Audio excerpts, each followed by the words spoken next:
G'day and welcome back to Critical AFL on YouTube for today's episode of WAFL Watch, where the WAFL Eagles notched up their second win for the season, demolishing the Subiaco Lions at Sullivan Oval with our 17 AFL listed players proving to be too much talent to stop.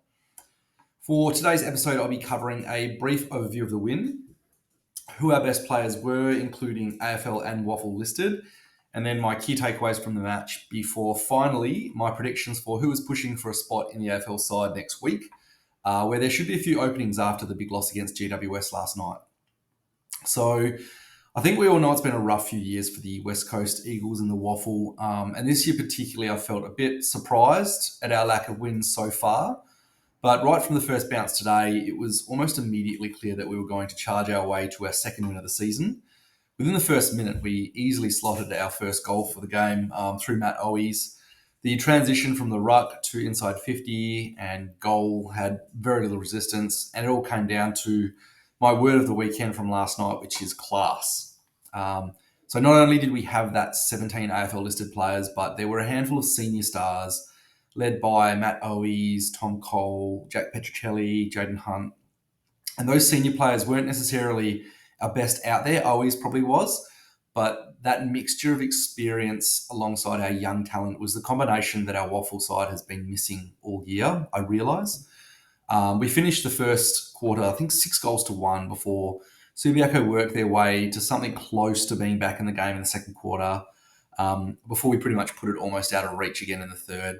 There might have been just a flicker of hope for Subiaco early in the fourth, but guys like Campbell Chesser, Noah Long and Matt Owies in the fourth just put the game to bed pretty early in that final quarter. And like I said, the list of Eagles who controlled the game weren't just the senior players, but I think their presence helped to really settle the structure of the side. So to our best for the day to explain that, it was a really close top three for me out of Campbell Chesser, Tom Gross and Matt Owies, each for completely different reasons, as I'm sure you can imagine. Like Chesser had the dynamic possessions, huge meters gained, a lot of running carry, while Gross was a huge contested ball winner, had most of our disposals, lots of clearances, and then Owies kicked a bag, I think 4 for the day, as well as a lot of other good stuff. But for me, I think I've got to put Campbell Chesser at the top of my list today. He racked up our second most disposals with just 23, but more importantly, tore Subiaco to pieces with his speed through the middle of the ground. I can't think of a single one of his 23 disposals that didn't effectively hit a target. And like I was saying last week, he has a really rare talent for hitting open targets with his longer field passing. So it's like a mixture of, and I did say this last week, a mixture of line breaking as well as good kicking skills, but the ability to kick efficiently with passes between, say, 40 to 50 metres, even 55 sometimes, it's a huge asset, and I'm really hoping we finally see him do it in the AFL side, hopefully next week. Next best, again, in a photo finish, I think Tom Gross had his nose ahead of Matt Owies and just behind Campbell Chesser. As always, Gross was our highest possession winner, including a ton of clearances from the centre square. There isn't really much more to say about Gross other than the fact that he's really now a known quantity for us in the WAFL every week. And it's going to be a contested beast for West Coast long-term for years to come, especially, and I know I've said this one also this year, especially after a pre-season or two in the weights room, because there's so much room for him to physically improve alongside his obvious talent. And then obviously with the 4 goals to go with his usual game of tackles and pressure acts, I think it's a safe bet that Matt Owies won't be playing in the WAFL squad again next week. He doesn't really hang on to the ball for too long or try anything particularly flashy, which I think is one of his big strengths as a small forward.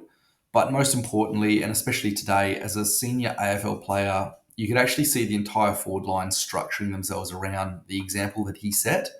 Aside from him and that clear top 3, I thought Luca Grego and Noah Long were right behind those pack leaders.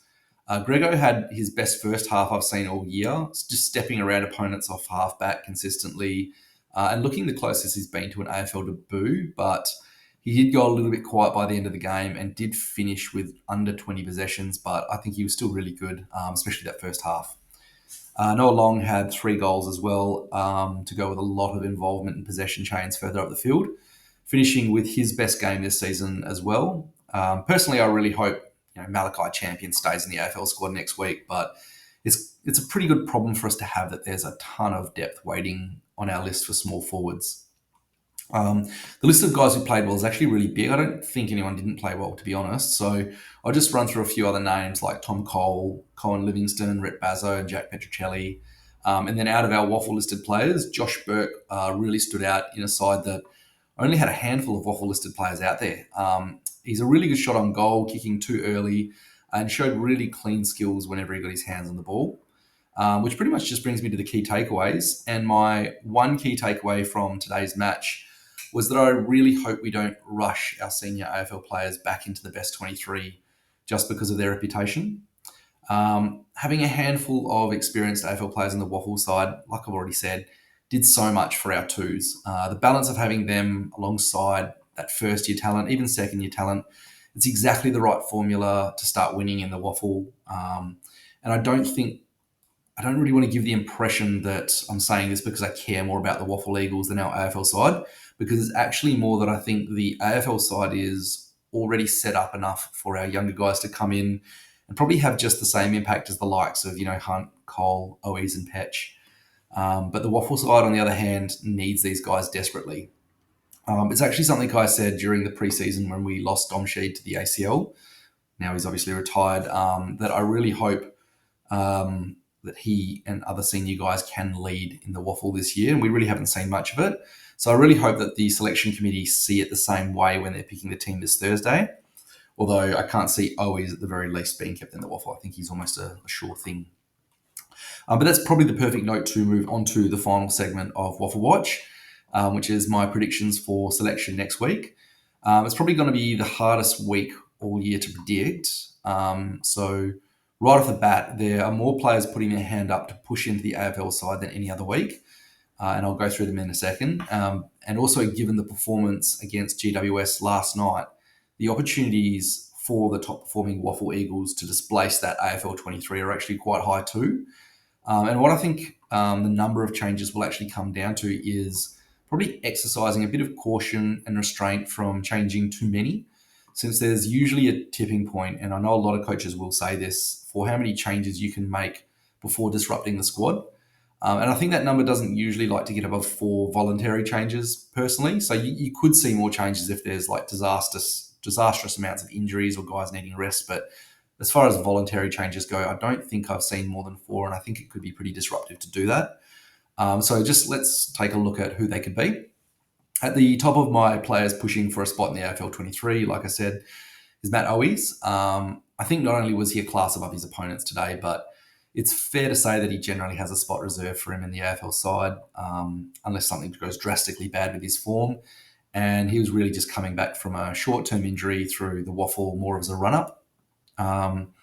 My next one is a bit of an interesting call because I've been hinting for a while now that Campbell Chesser is going to be ready for his shot later in the season. And that's been a bit over a month I've been saying that. And he's played a lot of impressive footy.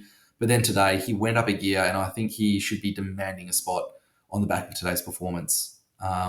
3, Tom Gross, I think, is a chance to get his shot every week. And a bit like Clay Hall earlier this year, he's consistently in our best players in the WAFL. I do think that the midfield right now, the AFL midfield, doesn't have much space for him to squeeze into, but it could come any week, and he's definitely a chance if the selection committee does prove to be happy to move the magnets around.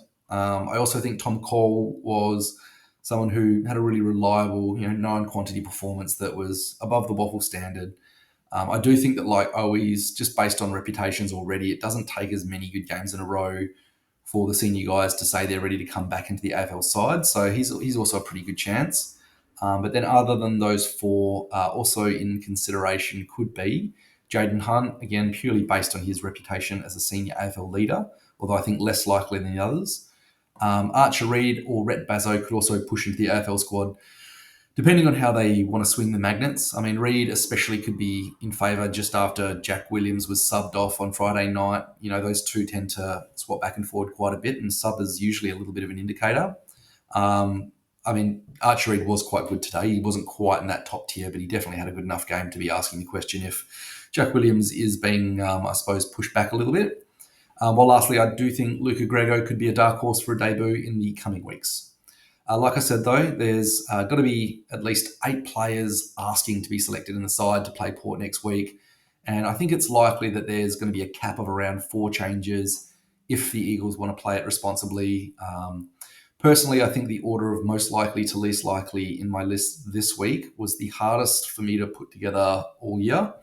And potentially any of the guys mentioned that I just said could be named this Thursday, which pretty much wraps up everything from my Waffle Watch review today. One of the more impressive games and longer reviews of the Waffle this year.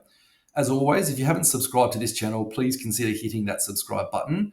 And if you do, then I'll really look forward to seeing you all again next weekend. Until then,